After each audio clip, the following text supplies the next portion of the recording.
Binawian ng buhay ang isang babae matapos pagsasaksakin sa loob ng kanyang tindahan sa Kalibo, Aklan. Kinilala ang biktima sa pangalang Marisa Flores, 49 anyos at residente rin ng nasabing lugar. Ayon kay Police Major Willian Aguirre, Deputy Chief of Police ng Kalibo Municipal Police Station, nakatanggap sila ng tawag bandang alas 11:40 ng gabi na may sinaksak sa nasabing lugar.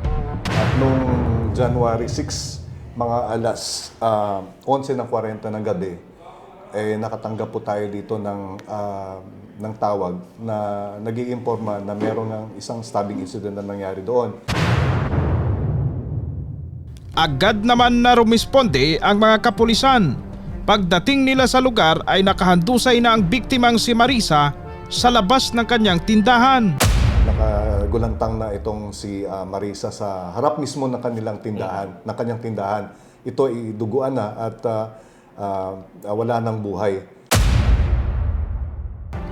Tad-tad umano ito ng sugat sa iba't ibang bahagi ng katawan. Nakatamo ng maraming saksak sa iba't ibang parte ng katawan. Dito sa mukha, sa may chin at sa kamay, sa braso, sa inner thigh at sa ang pinaka-fatal na nakita natin doon ay yung sa may abdominal area o sa may tiyan. Sa pagproseso ng otoridad sa crime scene, napag-alaman na pinasok sa loob ng tindahan ang biktima. Nagkandak na nga ng processing ng crime scene, napag-alaman na nagsimula ang insidente sa mismong sa loob ng tindahan at umabot pa ito hanggang sa loob ng mismo ng kwarto na tinutuluyan nitong si Marisa. At makikita doon sa loob yung basag-basag na mga botelya ng mga inumin, alak. At may signs dito na nanlaban yung biktima natin.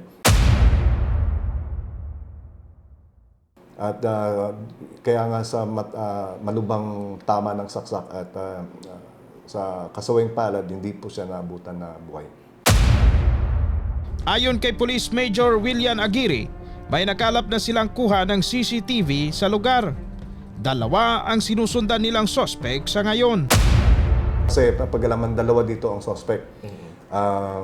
Kung makikita natin sa mga CCTV footage na kinalap natin, patay sa CCTV, alas 9 raw ng gabi ay nasa lugar na ang mga suspect at nag-inuman. Umpisa ng alas 9 ng gabi, nandun na itong mga suspect nag-iinuman. At doon pa bumili sa tindahan ni Marisa. At around 11:40, doon nga nakita na natin sa CCTV na isinauli itong botelya ng inumin at yung nagsauli ang suspect number 2 ay pumasok doon sa tindahan mismo. And after several seconds, lumabas ito, nakasalubong niya pa ang isang taong bumibili at nakabungguan pa sila at natumba pa nga yung kasama niya. At yung motor doon na siya sumakay pa balik sa may Mabini, papunta na ng crossing Mabini, Ross Avenue pa diretso Maribert dito sa barangay Tinigaw. At doon na po yung exit nila? Doon ang exit and the last CCTV footage na nakuha natin.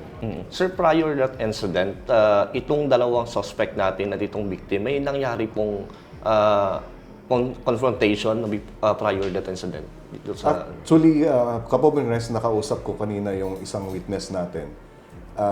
Nagsabi siya na walang prior na verbal altercation o may hindi pagkakaunawaan sa dalawa o sa suspect, between the suspect and sa victim natin.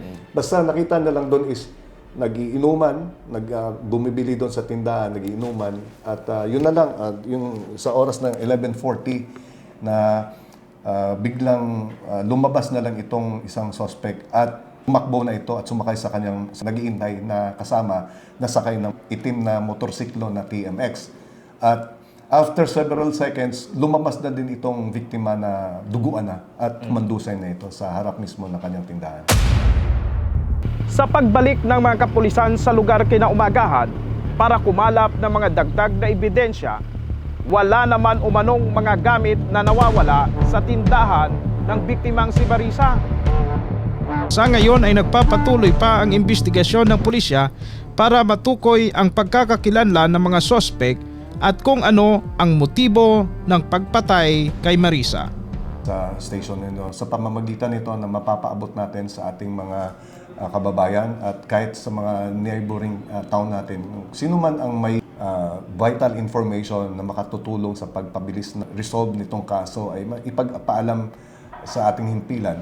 Samantala, magbibigay raw ng pabuya ang butihing mayor ng Kalibo na si Mayor Jory Sucro sa positibong makapagturo o makapagbigay ng konkretong impormasyon tungkol sa mga sospek. Effort ng Local Government Unit of Kalibo with Honorable Mayor Jory Sucro na nagbigay mismo ng personal na pera na 25,000 pesos para gawing reward money o pabuya kung sino man ang makapagbibigay ng vital information, positive identification ng mga suspects. Ayon sa mga kapulisan, walang nawawala sa mga gamit ng pinatay na si Marisa. Ano kaya ang malalim na dahilan kung bakit pinaslang si Marisa? Mga katanungan na wala pang kasagutan hanggat hindi nahuhuli ang mga sospek. Ako si Kapobreng Archie Hilario, kasama si Renz Tabida at Arnel de la Cruz. Ito ang PV News Online. Ito ang PBB News Online. PBB News Online.